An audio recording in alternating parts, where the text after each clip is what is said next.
Bandwidth for all shows on the Aussie Tech Heads network is supplied by Aussie Tech Heads Web Hosting. For a fast, affordable and reliable Australian server with fantastic support, contact Aussie Tech Heads Web Hosting at aussietechheads.com.au. Aussie Tech Heads, Australia's best hosting service.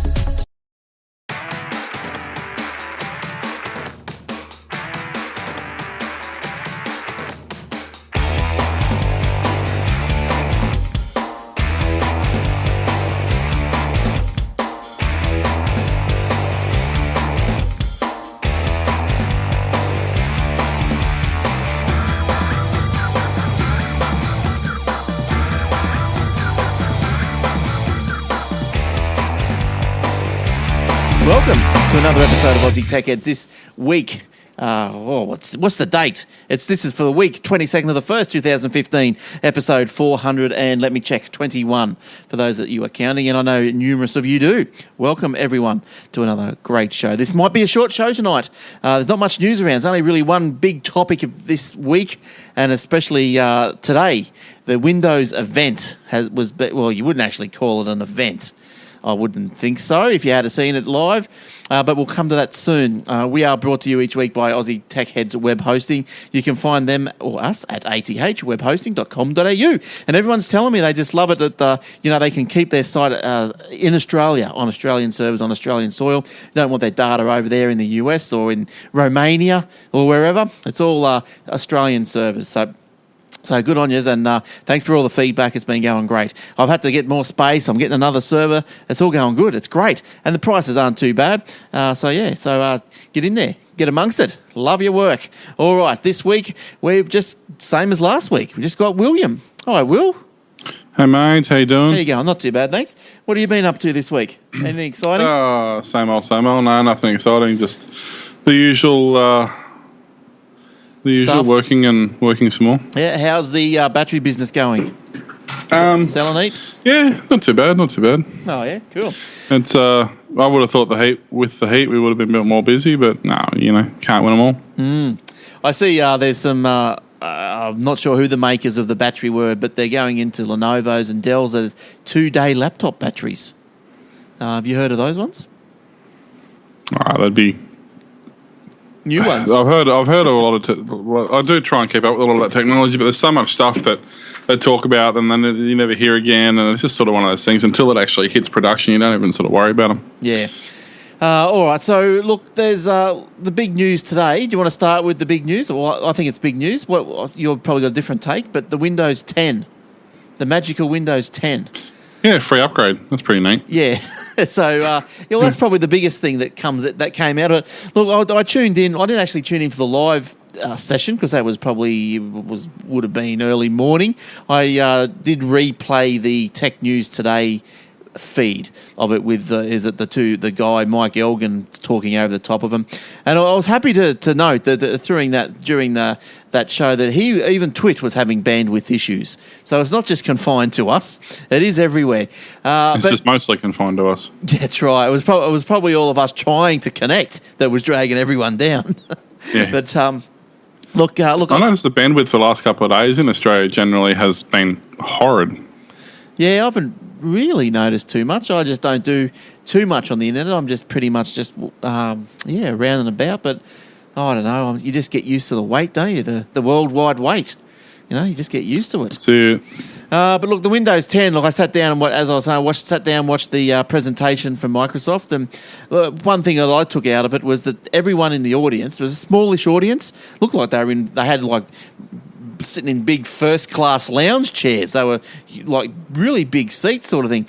And but everyone was just blogging or looking at their computer. Someone was Facebooking, and no one was actually looking, like making eye contact with the speaker.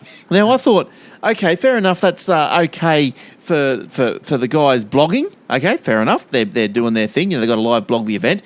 Fair enough for the speaker. He might be used to it. He's not, he's professional enough. He doesn't care what the audience is doing. But from a person watching, I just thought, geez, this looks like it's a very uninteresting talk, but it wasn't. It was very interesting because of, as Will said, the biggest point. Well, that's probably one of the biggest points. So there's another big point coming out of the Windows 10 thing today.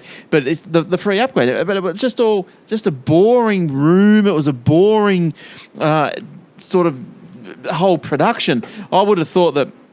Maybe on launch it might be a bit better, but why not get some Windows fanboys in there, first 5 rows or something? Ban them from laptops. Just sit in there and watch the speaker. Make the thing a bit more of a vibe, if you know what I mean. But anyway, maybe the launch might be different. Yeah, who knows? But who knows? Who knows where Microsoft want to go? But did you see, Will, any of the launch or any of the thing, or you would have been pretty much probably working? Yeah, I was basically working. I was just read some of the synopsis and stuff like that, but seen some pictures and stuff. There wasn't anything overly exciting that I found anyway. Yeah, you would have. Well, other than the... So let's just go through a few, because I'm sure you would have been excited about the, what do they call it, the homunculus, or whatever they called it. What? I don't know. It was something out of Doctor Who, wasn't it? The Peking homunculus. Now, but anyway, Windows... Okay. Windows 10, so it's going to merge all devices together. So tablets, PCs, phones, they're all going to be running the same version of Windows 10. So developers will make one program, one app, it will run on everything. Now, they've demoed this with Office, so it's running on notebook, tablet, PC, phone, blah, blah, blah. It just runs in different modes, depends on the size of the screen you're on. So it's designed to display a consistent interface depending on what device you are using it on. And the ability to switch modes is a feature that Microsoft is calling the continuum mode. So that's where, if you're on a Surface or a future-like device, which is probably yet to be made because it's got to be supported hardware-wise, but as soon as the Surface is split apart, you know how you can unclick the Surface between the keyboard and the screen? You unclick it, well then it knows, it just automatically... pretty much automatically. Then you might have to click a button, but it goes into tablet mode. It knows what's going on. It detects what's happening there. So yeah, right. Well, it worked in the demo. It's a Windows product. I can't even figure out what user you're supposed to be using. So the Outlook app, so in Office, the Outlook app will actually be using the full Word engine. So that's going to be good. Like I say, it's going to give you the full power of Microsoft Word when you're using Outlook. So that's all right if you use Outlook. Don't know, bad luck if you don't use Outlook. What do you use, Will? You be on to just Gmail, I suppose? Yeah, pretty much. I mean, at work we use Thunderbird, but for everything else, it's just how do you browser. find? So you got Thunderbird. You sync Thunderbird to a Gmail account. Is that how you use it? Yeah, you can same as you do with Outlook or anything like that. Thunderbird does all that. We combine because at work we've got our Gmail account, we've got a Hotmail account, we've got a Optusnet account, a double APT account, and something else. So we just combine it all through Thunderbird. They all go into their separate inboxes, and we do it that way. Look, I gave Thunderbird a bit of a run for a couple of months, but at the end of the day, I only just last week got rid of it. I just found it just a bit pedantic in some areas. I had concerns whether it was actually sending the emails. A couple of emails didn't get sent. They weren't popping into my sent box in the Gmail. And so I don't know what was going on there. But other than that, I thought it was quite good. But I've gone back to Gmail and I found an app actually for the Gmail to split the screen in two. So you've got your headers over on the left and the content on the right, so you don't have to go into the email to see it. That's just a little add-on in the, what do they call it, the labs or something. But anyway, getting back to the Windows, as Will said, the Windows 10, if you're using Windows 7 or 8 or Windows Phone, you are able to upgrade to Windows 10 when it comes out for free if you do it within the first year. So I guess everyone's going to be doing it in the first year. So that's good. I'm not using my Windows 8 key that I bought, so let's see if I can turn into a Windows 10 key. Well, yes, but I think so. The main difference here, I think, is apparently Windows they're describing the new approach as a Windows as a service.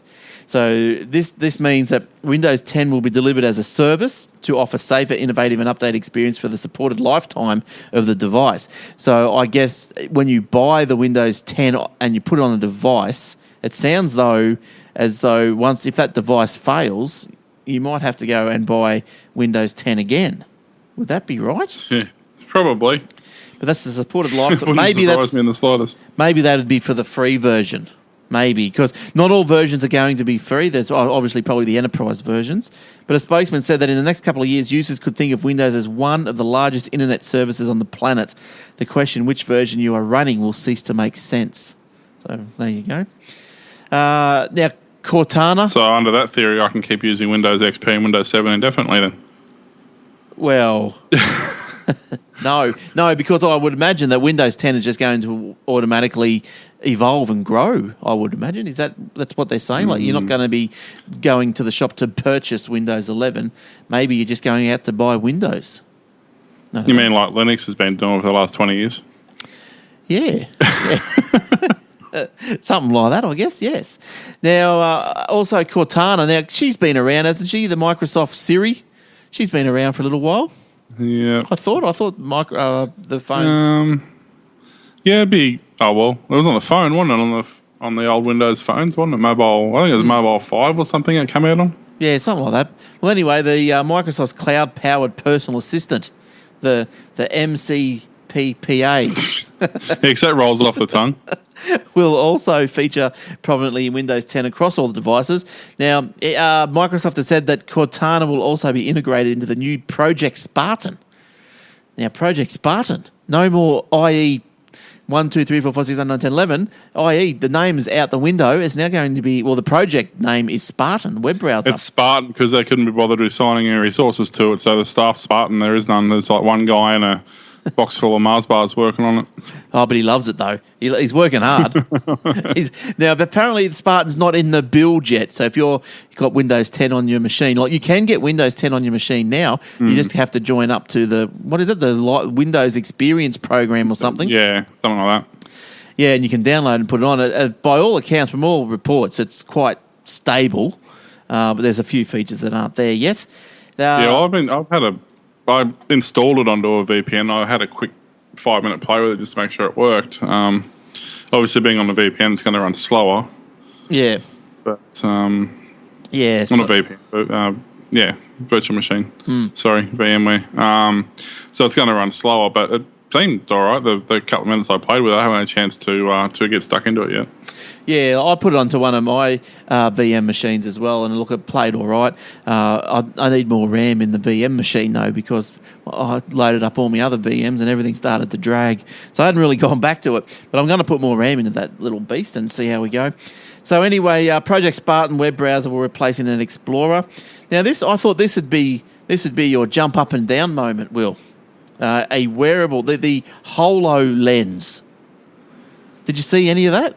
Yeah, I'm actually reading about that now. Yeah, like you should watch some of the video that has come down with that.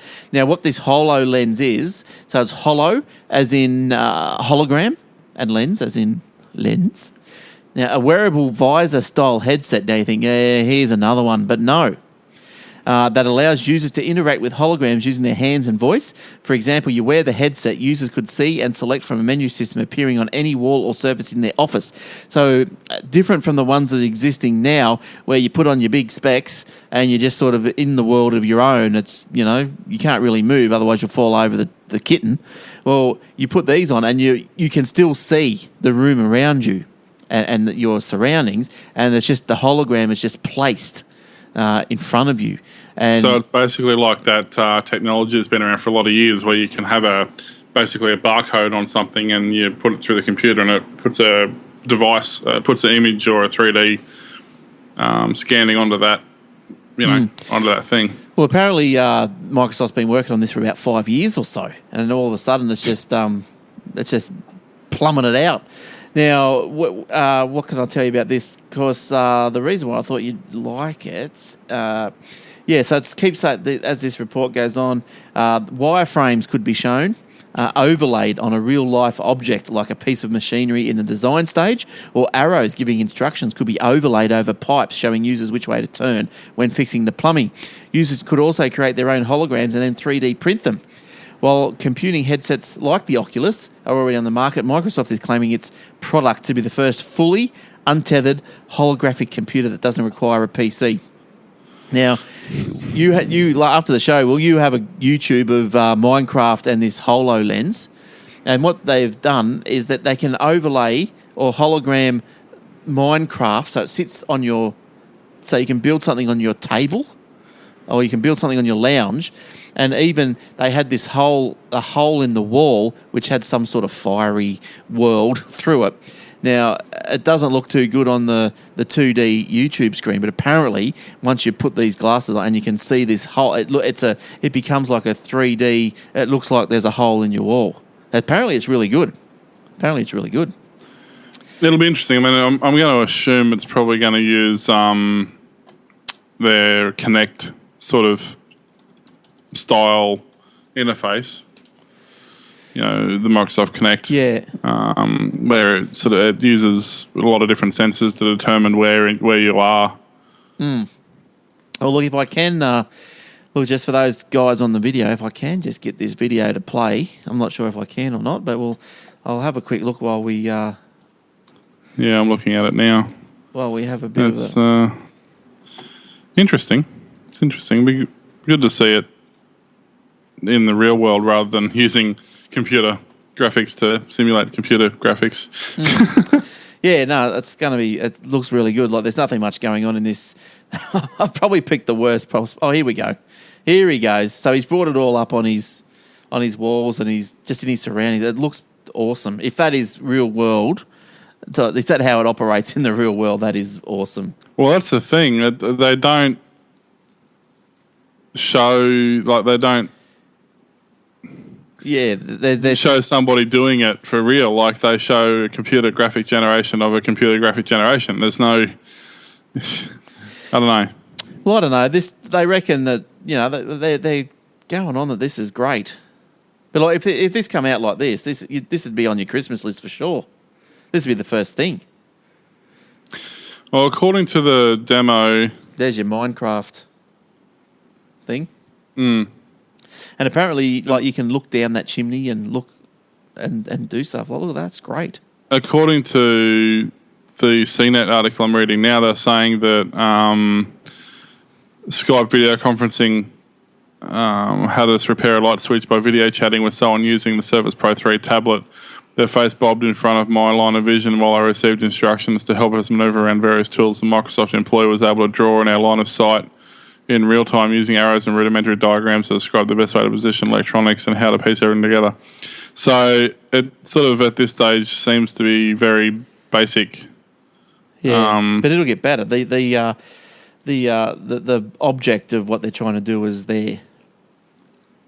Yeah. I mean, we'll wait and see. I mean, that Surface was supposed to be the next big thing, but it didn't take off. So yeah. Well, there you go. Oh, speaking of Netflix. like we were. Big hullabaloo. They reckon Doctor Who was getting taken off, but now it's not. So I know you care. So all right. So that's about Windows 10, I reckon. Yep, that's about Windows 10 so far in a nutshell. So I'm sure if you're interested, there's heaps more. But go and have a look at this HoloLens. It looks great. I suppose. Yeah. Did you have anything, Will, this week? Speaking of Netflix, actually,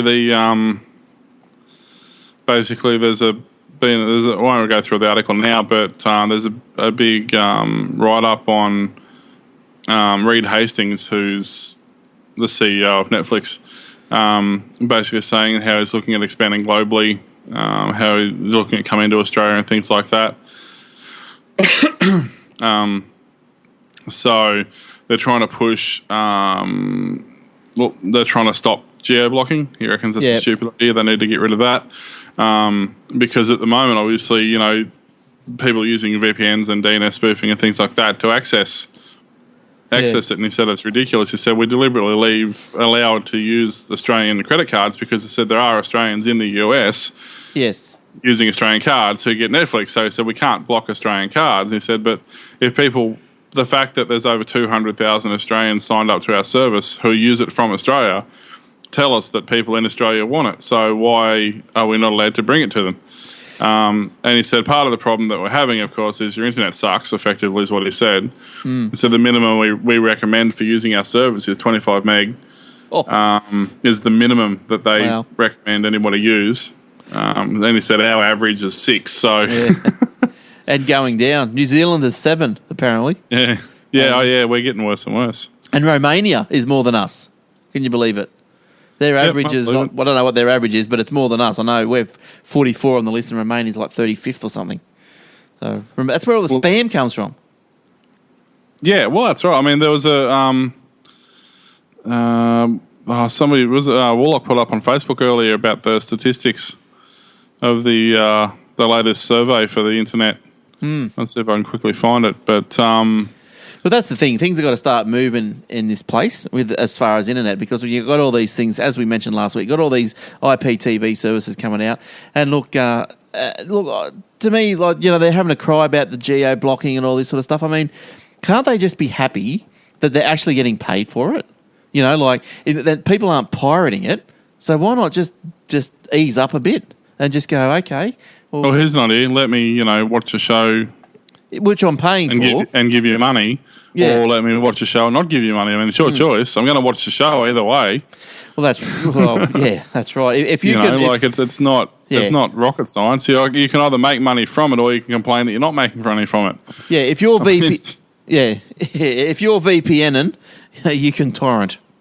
I feel sure. Yeah, well, that's right, exactly. Yeah, but that's the thing. Like that's what I was saying. And we actually had this discussion on Old Fart Geeks last night. Myself and Warlock were saying, look, it's just ridiculous that in this day and age that I should even have to consider torrenting something because it's not available, for me to watch in the same way that and it's not on Australian TV free to air because Australian free to air TV sucks. It's on Foxtel, but I'm not paying $50 a month to watch one show. I know. And I can't just pay $2 to watch that show. If I could just do that, well, that's what I'd do. Now, what's going on with, have you heard with Presto? Because that launched, as far as I'm aware. And, yeah, because there's a couple of them all launching at the same time now, isn't there? Because I actually seen the ads on TV for Stan. But that's not launching till March, I thought. I think they've knocked it forward because Presto's launched. Oh, really? Yeah. It looks like that Stan's launching, I think, next month. Yeah, because, okay.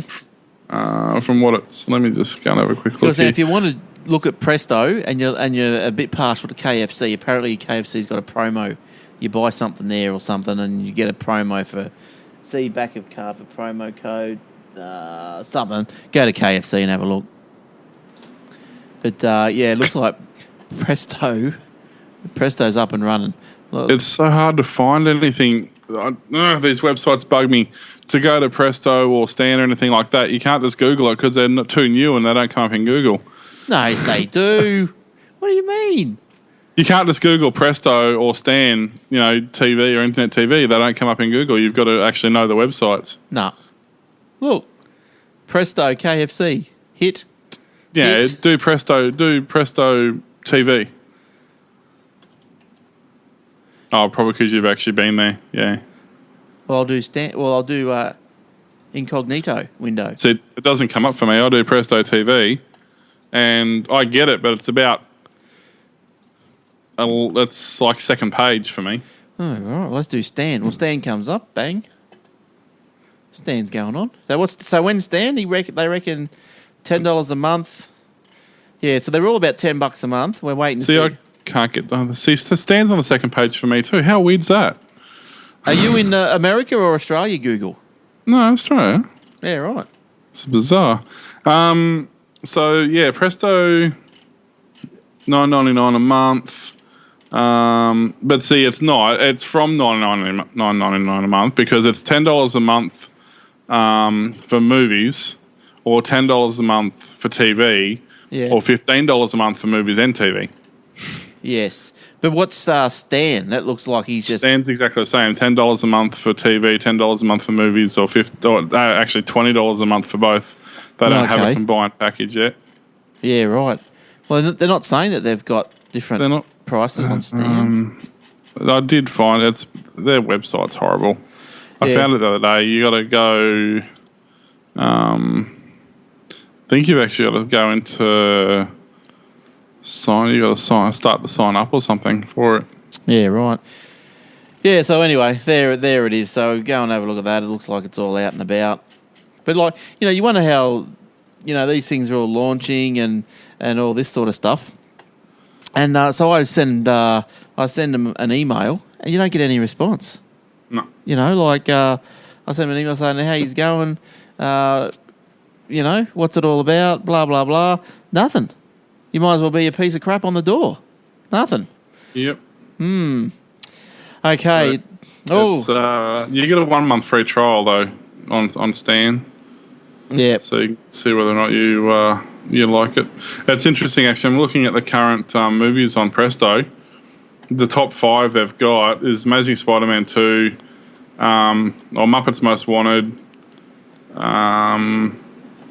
There's a couple others there that I saw in their list, and they're all currently free on Optus, on the Optus. What do they call it? The set-top box thing they've got. The Optus. Yeah. Oh. You get 30 movies a month free on that.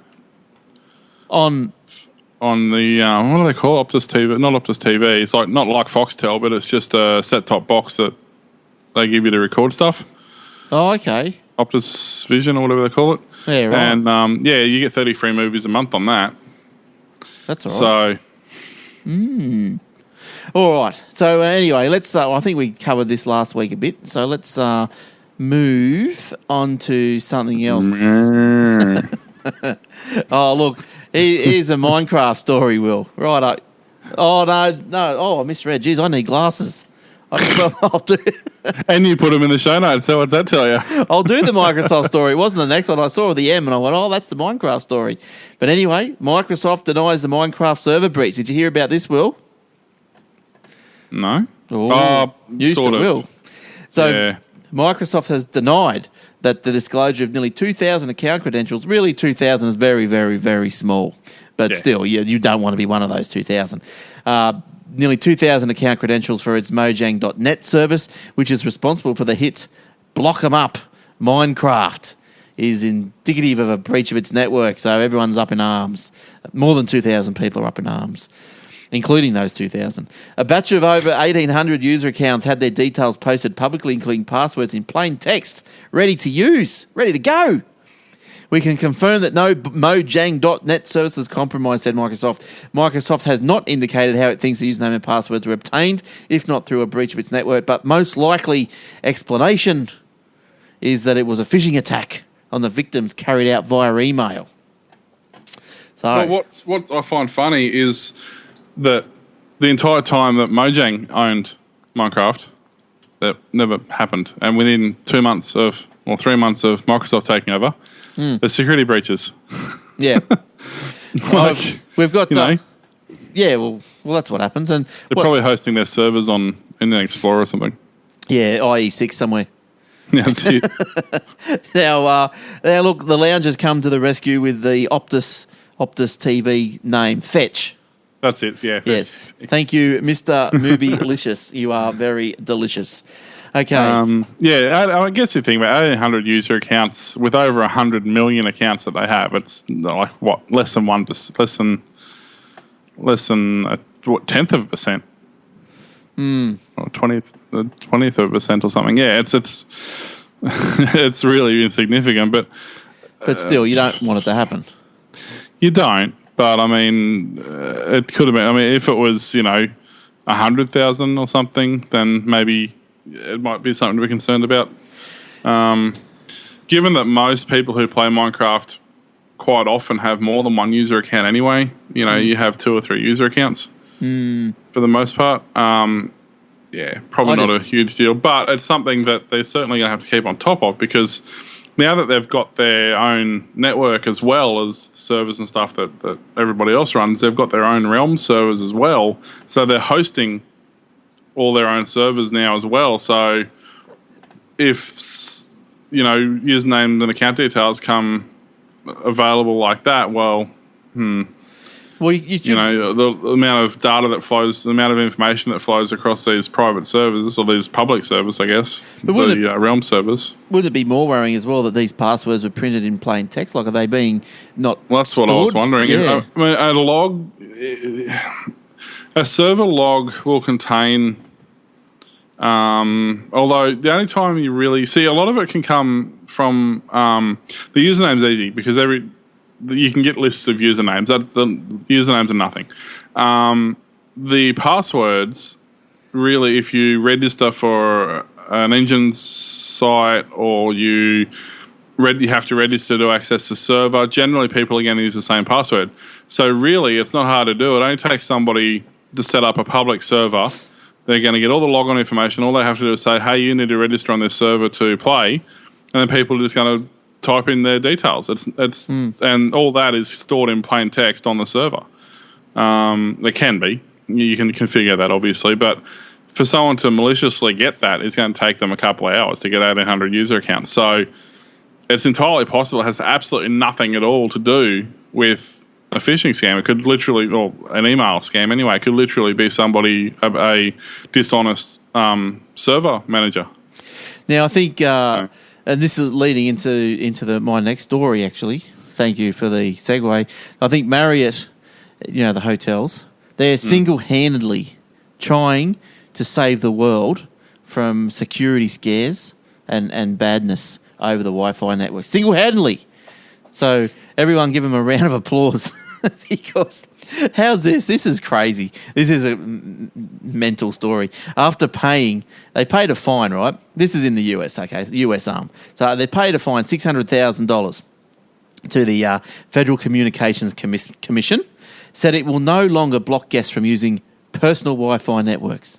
So this week, the Marriott posted an announcement on their website saying it's on their website saying, listen, it listens to our customers, and in doing so, will stop the blocking practice. The 600,000 wouldn't have nothing to do with it, I bet. But just because everyone's probably complaining from here to Billy-O, and nothing was done. Get stuff. Get fined 600,000, told not to do it. Oh, we're sorry, we listen to customers. It's the usual routine. So anyway, now what was going on is that that must have been sending out some sort of jamming signal of some description or somehow, but they were blocking people from using their mobile phone as a hotspot. Mm-hmm. And why, you ask? Because they wanted people to pay to use the Marriott Wi-Fi. Now, have a guess how much they were charging to do this. A person or a business? Well, this obviously must be for businesses. Yeah, so go with small business. Yeah. Say I don't know, small business, like Battery Central, Brisbane. That's right. Small businesses and exhibitors were being charged $1,000 per device. Device. $1,000? Not for their entire thing, per device. Now, this is all happening, and when I tell you the name of this place, you just go, oh, yeah, that'd be right. It's all happening at a place called Gaylord Opryland. What the hell is that? For $1,000, why not? Why not? Anything goes at the Gaylord Opryland. And it was to prevent individuals from connecting to the internet via their own Wi-Fi networks, while at the same time charging consumers as well will. Consumers, small businesses, but not that much, and exhibitors as much as $1,000 per device. That was first. Consumers weren't that much. The Marriott consumers were $900. A friend of mine stayed there. He told me it wasn't a lot. It was by the hour. I think it was. I mean, it was a fair bit, but it was like $20 an hour or something. So what he stayed at the Gaylord. Not at that. They're not the only ones doing it. They're all doing it. It's what they do. Yeah, but $1,000, that's crazy stuff. That's crazy. But I mean, it would be okay if they were offering, 100 meg, up and down, but just for a standard internet connection, which most of them just have, just epoxy cable connection or something. It's a bit ridiculous. But yeah, I mean, they're not the only ones to do this. There's been a lot of places that we stayed at while we were travelling around that offer free Wi-Fi, but to get the free Wi-Fi, the only place it ever seems to work is like in the middle of the car park, or all the rooms have Wi-Fi that you can pay for, but they all advertise free Wi-Fi. When you say, "Oh, where's the free Wi-Fi?" they go, "Oh, it's on that hopscotch square over there," or like. Now make the yoga stance and that's Yoda right. stance, and you'll be right. Which is why I always carry a Wi-Fi booster Right. when we travel, so I can find where the free hotspot is, and it can even be at the hotel next door or McDonald's down the road or whatever. And as long as it's within decent line of sight, I can just basically Pick it out. pick it out and get it in my hotel room. Oh, yeah. Sweet. Sweet. All right. Now, what else? Have you got any stories, Will? Have you got anything on your... Opryland. I'm sorry, I'm just stuck on Opryland. Oh, I'm stuck on Gaylord. Okay. Yeah, if you want. Wasn't that his name in... was it... Oh, oh, man. Was it Meet the Parents? Yeah, it could have been. Or was Yeah. Meet the Fockers. Yeah. Yeah, Gaylord Fokker. That was actually his name. When I was over in San Francisco, there was a Hotel Gaylord. Well, that's understandable. I'd be disappointed if there wasn't. Oh, I'd say, turn this up, eh? It must According obviously... to the Marriott's own homepage now, if you join to be a member of the Marriott hotel chain, which I'm sure costs a pretty penny itself, you can have complimentary Wi-Fi at 3,800 hotels in over 70 countries. Yeah, right. And if you're a gold and platinum elite member, you can enjoy free enhanced Wi-Fi. Enhanced. What's that mean? That probably means it has upload and download. Oh, yeah, baby. Now they're talking. Now they're talking. All right. What else, Will? What else have you got for us, Will? Anything? Yeah, it's actually, you are right. It's a pretty dodgy news week, really. It is, isn't interesting. Remember 4chan? Fortran? 4chan. Oh, yeah, I've heard of that. What was that? Yeah, it's 4chan was kind of it's changed. It's a lot different now than it was. I'm actually having hard time remembering what it used to be. It's an image-based bulletin board, effectively. It's a lot different now. It's got a lot of it's sort of like Snapchat and stuff now. But Right. when it started off, it was basically like a good old bulletin board, but it was image-based rather than text-based. But the guy who started that, he was 15 at the time in 2003.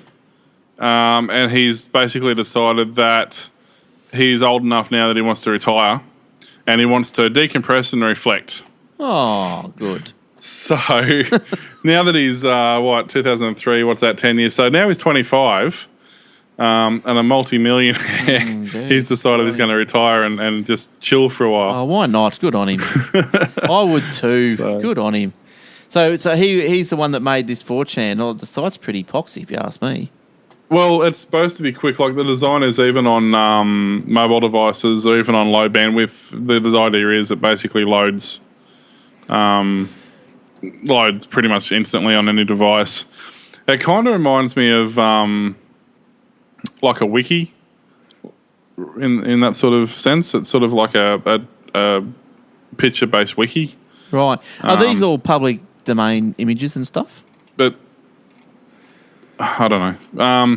But in 11 and a half years that the 4chan's been operating, we now have 42,176,000,000 total page views, 1.7 billion total posts, 1 billion total visitors, 620 million monthly page views, 21 million daily page views, 20 million monthly visitors, 1.2 million daily visitors, 2.8 terabytes of data transfer per month, 105 volunteers, 63 board members, and 1 administrator. Yeah, right. So you can kind of understand why he's over it. Yeah, I reckon. But like, it looks like, so people are just posting pictures. Yeah, pretty much.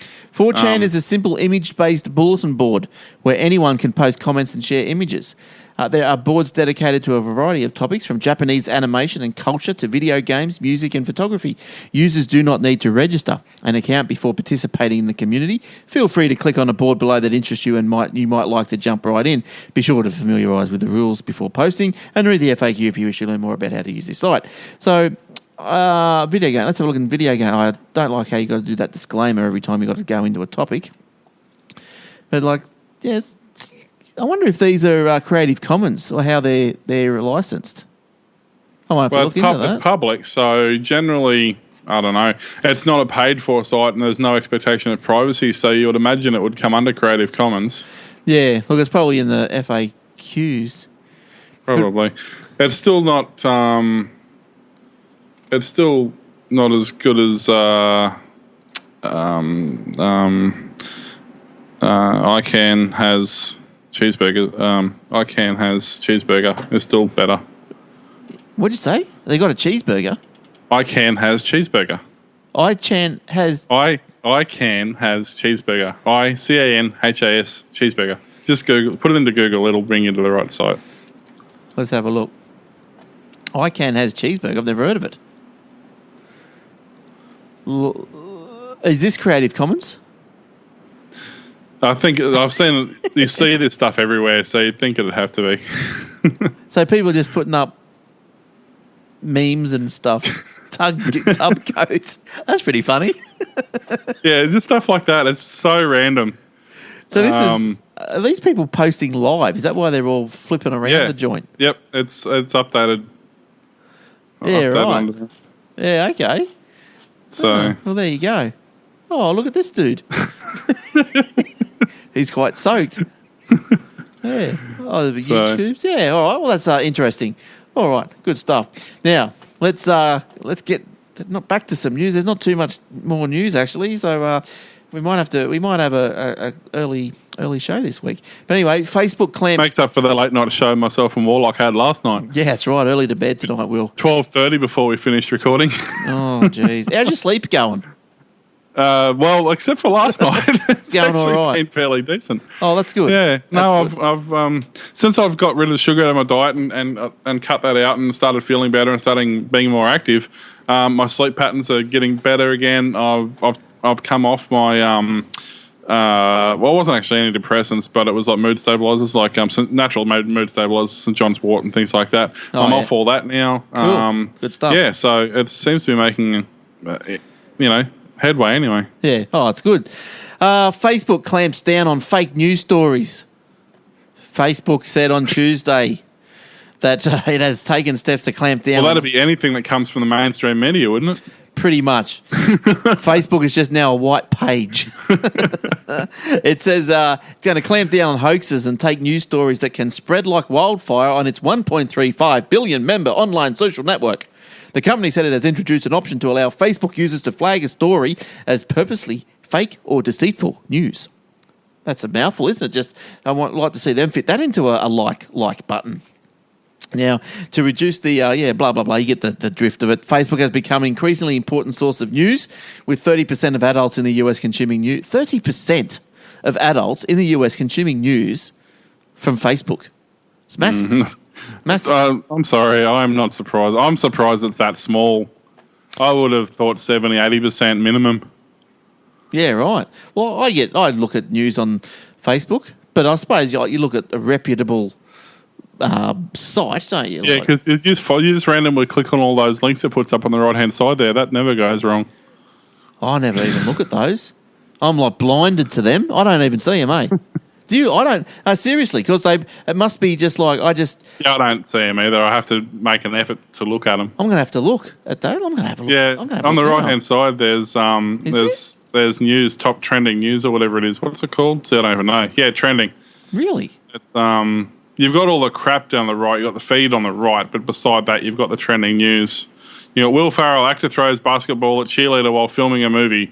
Oh, French fries. Yes. Mythbusters co-host posts behind-the-scene video showing how McDonald's... I mean, this is breaking news, people. Yeah. Yes. Oh, what is this? Yeah, that male presenter asked the number 7 seed in tennis, the girl, to do a twirl for the crowd. Like, everyone's gone spastic over it, saying it was sexist and everything. Well, and they go, he's not going to ask a man to do it. Well, duh. Like, why would you? Like, I'm not going to ask a man to do a twirl. But that's that's what girls do. They twirl. That's what they do in their dresses. That's I know some guys who can do it much better than girls. Just go over to the Gaylord Fairyland or wherever it was, or Opry Land. But anyway, I've never seen... Gaylord and Oprah should never be used in the same sentence. I'm sorry. It just shouldn't happen. I have never seen that trending news over there before. Really? Nah. I've never seen it. It's only been there for a couple of years, I suppose. It does take a while to catch on to new changes. Well, see, I look at. Let's go here. Aussie Tech Heads. Do you want to start paying Facebook to increase your reach? And then I think that's just lost me straight away. So I just do not look. I must have blinkers on because I just see the middle. That's all I see. Yeah, that's probably pretty much. That's probably for the best. That's all I want to see. Pretty much, it's anything worth looking at. And even then, it's just rubbish, isn't it? You got to go through your friends every now and then because... You go through them like a dose of Epsom salts. Yeah, because otherwise you just get rubbish posts. And I don't like how it determines what posts you like.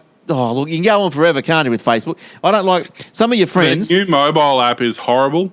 The most recent is completely nerfed now. It doesn't even exist. I mean, it exists, but it doesn't actually do anything. Recent feed as opposed to most popular or whatever it is. The half of the sharing stuff and the tagging stuff doesn't work. The geolocation stuff's nerfed. Yeah, so... Yeah, but I don't know. Anyway, because I pretty much just do Facebook on the mobile when I've got 5 seconds. And the same. Yeah. Unless I've got to actually, copy a post or something, which you can't do. So... Well, yeah, it is hard. But anyway, I Can Cheeseburger, let's stop you because you're chewing out all my bandwidth and stuff. There's one story that I guess you make sure, guys, the new Flash update has come out. Make sure you update it. The new one is 16.00257. It was released last night, actually. I got the update about 2 o'clock this morning, actually. Just after you finished the show? Yeah, pretty much just after the show stopped, it popped up. And yeah, there's a 0-day flaw, which basically allows cyber criminals, apparently according to this article, are exploiting a newly discovered flaw in Adobe Flash Player to distribute a bonnet and a bonnet? That's supposed to be botnet and adware, according to security researchers. Yeah, it gives you a bonnet, some little booties, a cane. It's investigating reports of zero-day flaws being used to exploit by an exploit kit known as Angler. Following the black hole exploit kit's demise last year, Angler's the new one to watch. So yeah, they patched that last night. So as anything with things like browser updates and Flash updates, things like that, make sure you keep them updated. Some things, I guess, for 95% of the time, you could actually disable Flash. You don't generally even need it, but hey, why not? Oh, you got to have it on. In this day and age, it's like Java. The only thing that bugged me was Java was another one that had the update yesterday or the day before. They're having updates all over the show, Java. Yeah, and it actually bugged me with Java the other day. The last update put me back to 32-bit version again. Yeah, right. I don't even... Every time it updates, I've got to remove the 32-bit and put the 64-bit version back on again. It's so annoying. Well, why? Who cares? It's as bad as Windows updates clearing your firewall settings all the time. Oh, I know. Isn't that annoying? That's horrid. It's very annoying. If you want a firewall to stay set, disable Windows Firewall and get yourself... there's a few different ones out there. I'm using the free version of the Zone Alarm. But yeah, get rid of Windows Firewall. It doesn't work, and every time there's an update, it resets. Yeah, it's just useless. Yeah, that's pretty wrong, hey? Because I know I look at my firewall every week for different reasons, and and every time Will's right. I'm not sure why it is, or whether it's just something anomaliness going on. Yeah, we're making up words now. I'm trying to extend the show. Yeah. Well, by the time I say that word, that's like... Glenn at AussieTechHeads.com.au. Anonymous. Now, isn't that a hacker group? Now, talking about patches and stuff, did you know Cisco has flung a report into the wild, and they've revealed that it is quite startling, that only 1 in 10 computers, so you would call that 10%. You would, wouldn't you? I mean, most people would call that 10%. Yeah, so, but 1 in 10, 10 in 100, 100 in 1,000, and so on. I will go on for the next 13 minutes. Now, 1 in 10 computers on the web were running the current were running the current version, i.e. 11. So it's 9 computers that are potentially... they're all the government ones, still running IE6 because it's the only thing they can use their websites with. You see, some of the government now has pushed in Firefox as well. Yeah, they've been using Firefox for quite a while, actually, because it's backwards compatible. It'll auto. You can tell it if you go to a certain page to use a certain version. Well, let's hope that Spartan fixes things. Yeah, well, no, because they're still running. I think last time I walked into Stanley, they're still running Windows XP. Oh my God! Seriously? Yeah, I took a friend in there a couple of weeks ago, actually just before Christmas. They had to hand their form and stuff in. Oh, I'm heading that way, jump in. Took them down there, and I wandered in. I haven't been settling for years. I wandered in, and I'm like, really? They're still using those bloody what are they? Compact dumb terminals? I'm like, huh. Yeah. I wandered over and went up with him to the counter when he handed his form in. I stuck my head around the corner. Sure enough, Windows XP. Yeah, right. There we go. Well, in the lounge, Mooby, they run IE8 at his work due to apps that they use. Yep, exactly.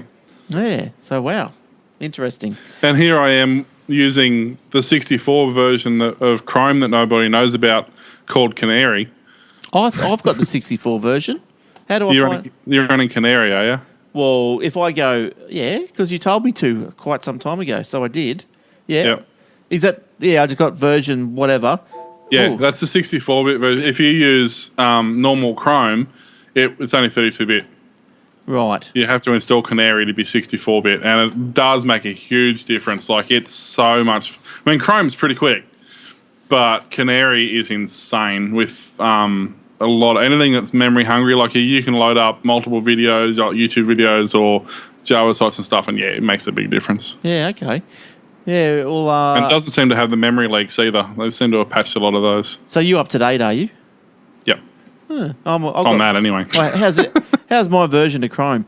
Version 39.0.2171.99M. I'm on 42.0.2283.2. Well, why aren't I on that? I don't know. Why aren't you on that? Oh, I don't know. I'm going to have to update. You got ripped off. I'm going to update. I'm going to update after the show. Right now. All right. Cool. You can't update during the show. That won't go wrong. No. I'll tell you something for nothing. Do you have a Chromecast? Mm-hmm. I love it. Yeah. I wanted to watch because I got the iPhone. Things a little bit, a bit harder. And I wanted to watch some, like a podcast. I wanted to watch that Windows 10 thing on the Twit network this morning, and because the TV I got out here in the man cave, it's got the Chromecast. The other TV's got the Apple TV, so I want to put it out here. So anyway, I thought, how am I going to watch this? Because I got the Twit app.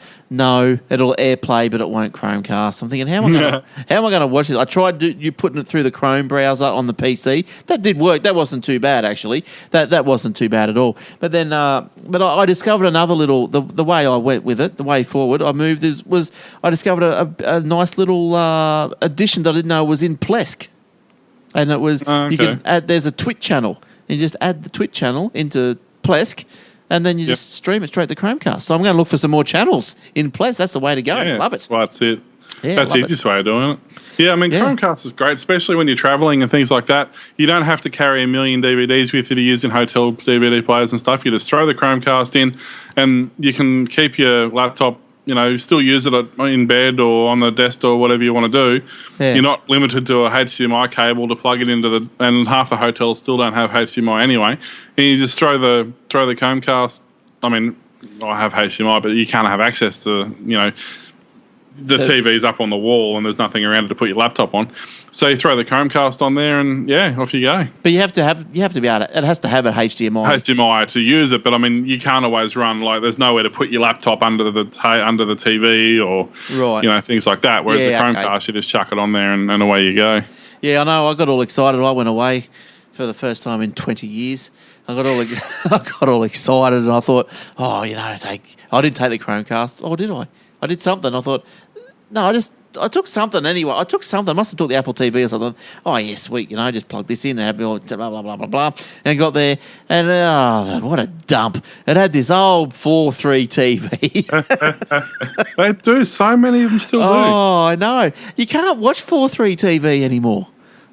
Because it's all 16:9. The picture's 16:9. I don't see it all just out of this. I know it's but it's amazing how many. I mean, some of the places we stayed at that weren't the cheaper places. You expect it from a cheap place, but some of the dearer places we stayed at still had CRTs. Yeah, it's out of control. Well, I suppose at the end of the day, what are you doing watching TV? You should be out and about. It gets to 2 o'clock in the morning. Oh, I'm smashed. I'm asleep. I'm gone. I've had me dinner. I'm gone. I'm in bed. 2 in the morning. Whew. All right. Will, any more?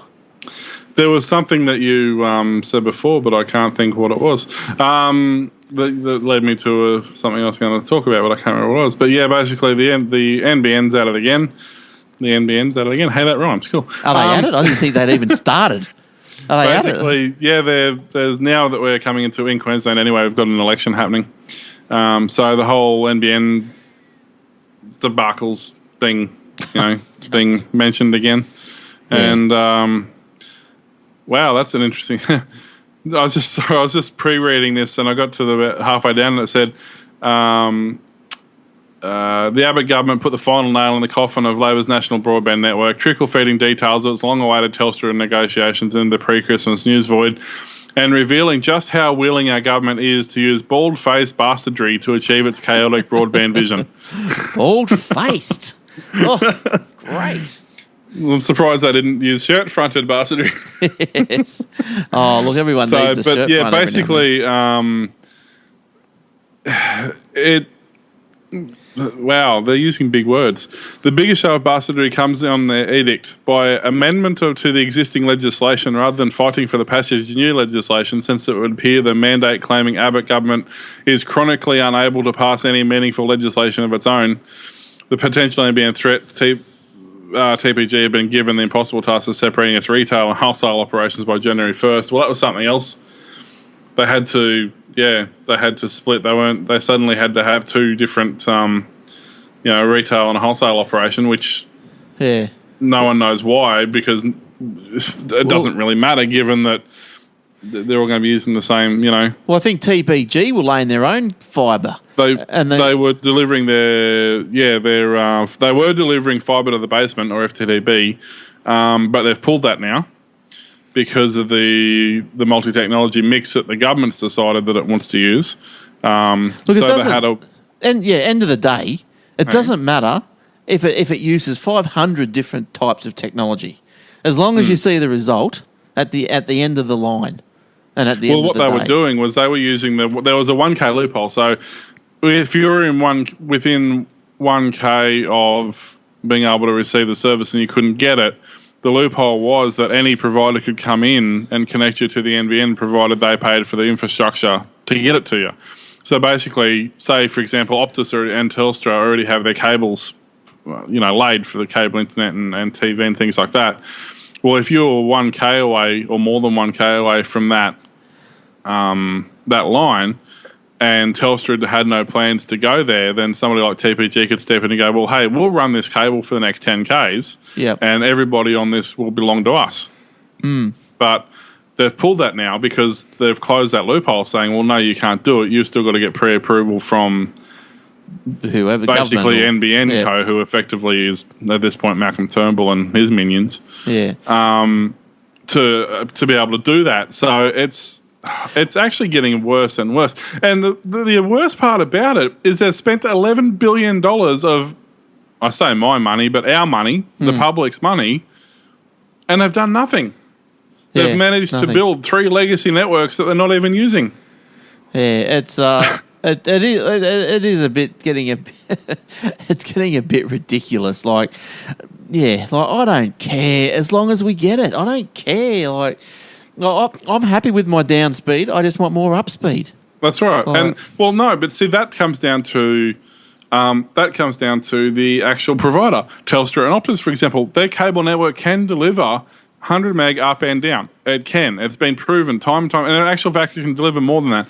In some countries, they're actually getting out of a cable network, they're getting gigs up and down. So the only excuse that we have, you and me, because we're both on cable, the providers are actually limiting our upload to that to try and combat piracy. They're afraid that if we have more than 2 megs up, we're going to either sell our internet to other people and be like a mini ISP, or we're going to start uploading everything to torrent sites and becoming a torrenting host. But at the end of the day, geez, there's a lot going to happen at the end of the day, isn't there?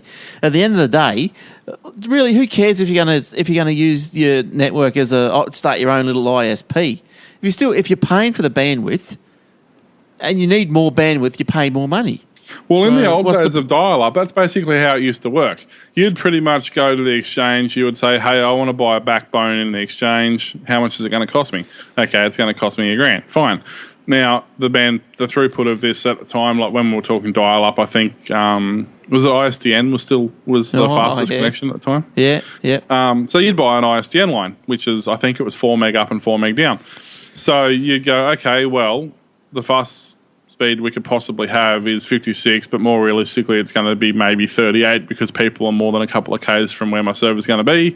So I can have roughly, 33, 6, 9, 12. I can roughly have 120 connections coming off that one ISDN line. So as long as I stay within that and I don't oversupply it, then they didn't care. Like you could make your own ISP like that. Yeah, it's just all too much greed, isn't it? I want, and you're not getting what I've got, and we don't want you to be like. Let's just everyone makes the money. We got in the lounge. We got Moobylicious. He's in Sydney, and his internet is 256 down, 64 up. Yeah, was that meg or bytes? That's what that'd be K, wouldn't it? Yeah, that'd be K. Yeah, megabits. Oh, mega. Okay. So we have the kilobits. The world's worst. Just a little interesting tidbit. I actually saw this today. I forgot about it, and I think Mr. Moobylicious for pointing this out as well. I think it was. Yeah, I saw this earlier today and completely forgot about it. But they've just released the most commonly used passwords of 2014. Yeah. Most commonly used usernames and passwords. 1, 2, 3, 4, 5, 6, 7. Hey. 1, 2, 3, 4, 5, 6, 7. Well, basically, okay. So the most commonly used password is 1, 2, 3, 4, 5, 6. Ooh, I wouldn't have got which in. is unchanged from last year. That was still number 1. Yeah, right. The second most commonly used password is password, which is unchanged from 2011. Right. Number 3 is 1, 2, 3, 4, 5, which is actually up 17 places from 20th last year. Right. Nice. 1, 2, 3, 4, 5, 6, 7, 8 is 4th. QWERTY is 5th. 1, 2, 3, 4, 5, 6, 7, 8, 9 is 6th. This is how lazy we're getting. 1, 2, 3, 4 is now in 7th position, up from 20th. Well, 19th. How are these stats taken though? Because all the sites you go to now, all the decent ones, Apple and Google's and Microsoft. That's all you got to need brackets and all this sort of stuff, and But that's only on the incredibly secure sites. Most of them you don't. Yeah. Most of them don't even have a limit on it. So quickly we'll go through. Baseball's 8th, 9th is Dragon, 10th is football, 11th is 1, 2, 3, 4, 5, 6, 7. 12th is Monkey, 13th is Let Me In, 14th is ABC 1, 2, 3, 15th is 1, 1, 1, 1, 1, 1, 16th is Mustang, 17th is Access, 18th is Shadow, 19th Master, 20th is Michael for some reason, 21st is Superman, 22nd 696969, 23rd is 1, 2, 3, 1, 2, 3, well, 24 is Batman. And 25th is Trust No number 1. So Trust No One. No one. Wow. So basically, Splash Data's analysis was based on 3.3 million passwords that had been leaked from various websites over the last 12 months. The top 25 passwords in 2014 represent about 2% of the passwords exposed, but they're saying that that's the lowest percentage of people using common passwords they've ever seen. So even though there's some really incredible stupid passwords there, it's actually the lowest it's been in a long time. They're saying that passwords based on simple patterns on your keyboard remain popular, but they're still weak. Any password using numbers alone should be avoided, especially sequences. And more websites are requiring more and more secure passwords. Avoid using sequences such as QWERTY, which is or QWERTY IOP, which is the top row of letters, or 1QAZ 2WSR, which comprises the columns on the keyboard. If you don't use a password manager, please consider doing so. Don't reuse the same password across multiple sites. Consider using two-factor authentication. Do not use Google's two-factor. Oh, man. Talk about headache. I'm going to actually disable. I've enabled Google's two-factor authentication. Now, every time, because at work, I have to use incognito because we've got all the work stuff logged in on the main browsers.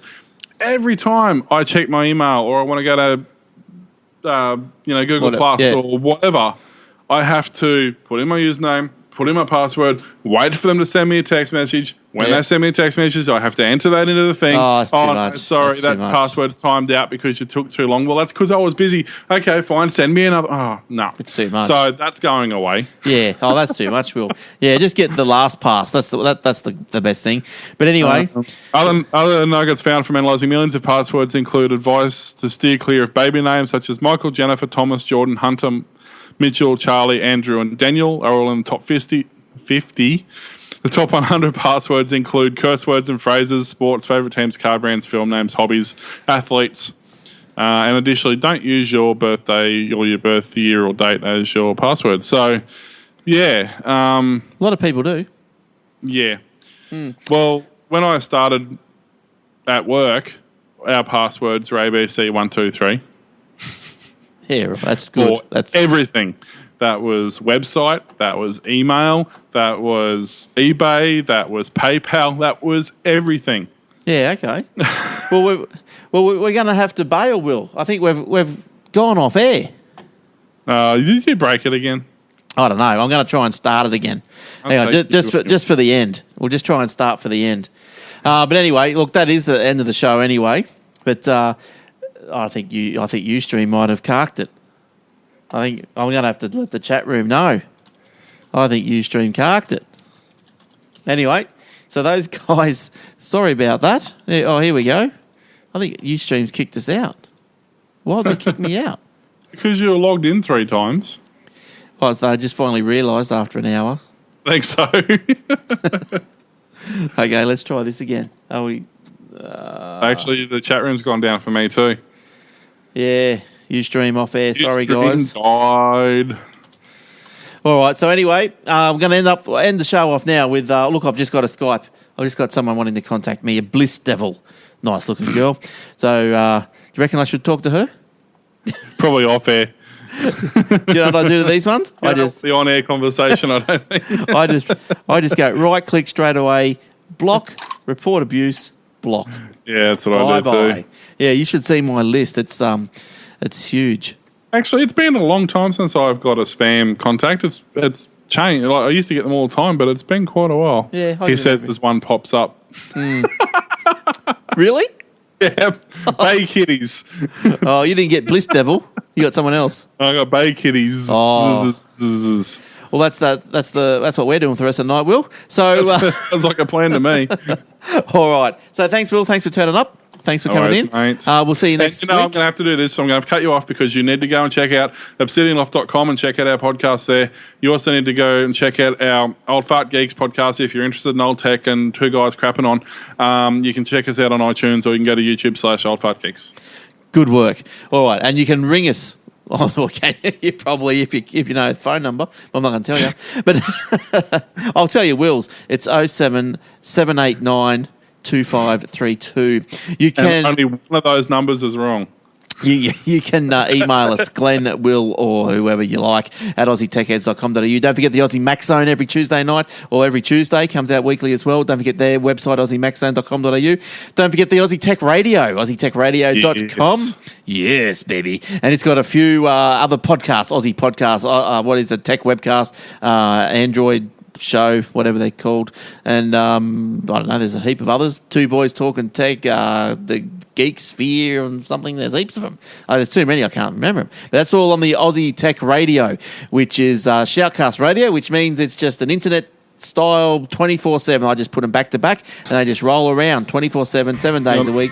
New shows. Aussie Tech Heads, Ausroad Podcast, Geek Spear, IBT, The Dan, Boys of Tech, Tech Webcast, Aussie Mac Zone, Your Tech Life, Linking Edge, Two Blokes Tech, Cool Blind Tech, Dusty Cartridge, and ones you haven't mentioned like Obsidian Loft and Old Fart Geeks, which seem to not get a mention anywhere in there, by the way. I know. Just thought I'd let you know. Yes, I have got a note in my book to put the logos up there.